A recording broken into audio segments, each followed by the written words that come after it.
स्वामी जी, ये बात तो ठीक है कि बच्चे अगर अभ्यास करेंगे तो कठिन से कठिन आसन कर सकते हैं, और निरंतर अभ्यास भी डिसिप्लिन को दर्शाता है। और ये डिसिप्लिन बच्चों की लाइफ में रहेगा तो मोबाइल का सब्सट्रैक्शन और योग का एडिशन होगा।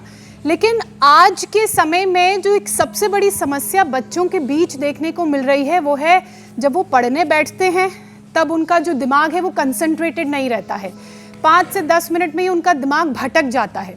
क्या ये मोबाइल इंटरनेट की वजह से होता है? दिमाग के जो न्यूरॉन्स हैं, जो हार्मोनल बैलेंस कई बार शरीर में बिगड़ जाता है, क्या कारण वो है या दोनों ही कारण हैं? देखो, दोनों ही कारण हैं। जैसे जैसे हम जो जीवन में करते जाते हैं, जो बार बार करते हैं, सोचते हैं, देखते हैं, सुनते हैं, बोलते हैं, जिन चीज़ों को हम बार बार करते हैं वही हमारे जीवन का अभ्यास हो जाता है। यदि हम योग करेंगे कपालभाति, और हमारे श्रद्धेय पूज्य अधिकारी जी महाराज जी जैसे अनुलोम विलोम कर रहे हैं, कपालभाति कर रहे हैं, कपालभाति अनुलोम विलोम करेंगे तो यही करने का हमारा अभ्यास बन जाएगा, यही हमारा स्वभाव बन जाएगा।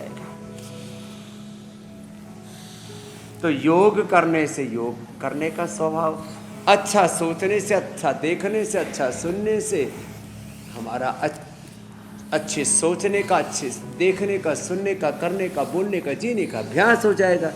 तो ये एक बहुत बड़ा तत्व हमारे महापुरुषों ने कहा है, अभ्यास ही जीवन और जीवन अभ्यास है। Practice is life and life is practice. This is a basic and ultimate truth of our life. ये मूलभूत और एक सनातन शाश्वत अंतिम सत्य है जीवन का। इसलिए हमें यहाँ पर अभ्यास की बड़ी महिमा है, चाहे वो योगाभ्यास हो, चाहे वो राम नाम के जाप का अभ्यास हो, सत्व में जीने का अभ्यास हो, ज्ञान में, भक्ति में, कर्म में, पुरुषार्थ में जीने का अभ्यास हो। तो ऐसे अपना स्वभाव बनाए, जो आसन कर सके। बच्चों के लिए भी आसन बताए, सूर्य नमस्कार भी बताया, पावर योग का भी सेशन बताया, और कम से कम मंडूकासन, योगा मुद्रासन, अर्धमत्स्येंद्रासन, वक्रासन, गोमुखासन, हर दिन ऐसे योग के अभ्यासों में हम सबको ढालते, एक एक आसन, एक एक 2-2, 5-5 मिनट कराते हैं। और एक बात और सत्य है कि 1 सेकंड के 1 लाखवें, 10 लाखवें, 1 करोड़वें हिस्से में जो हम विचार करते हैं, उस विचार का असर हमारे 37 ट्रिलियन सेल्स, उसकी इंट्रस सेलुलर सिग्नलिंग से लेकर के एक एक सेल के 46 क्रोमोसोम्स, 23,000 उसके जीन्स, उसका जो एक्सप्रेशन है वो विचार पर आधारित है।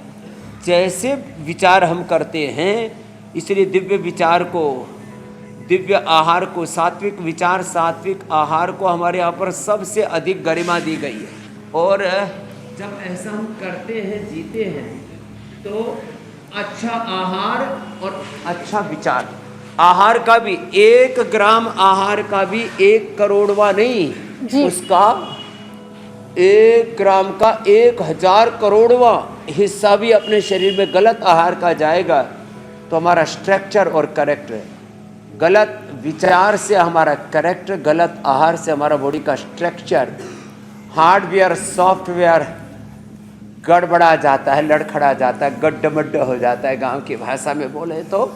अब हम यदि अपने आहार विचार का परिष्कार कर लें, उसमें सुधार कर लें, तो श्रीमद् भगवद गीता में भगवान जी कह रहे हैं, युक्ताहार विहारस्य युक्त चेष्टस्य कर्मसु युक्त स्वप्नावबोधस्य योगो भवति दुःख। उपनिषदों में कहा, आहार शुद्धौ सत्व शुद्धि ही सत्व शुद्धौ ध्रुवा स्मृति ही स्मृति लब्धे सब ग्रंथि नाम विप्रमोक्ष।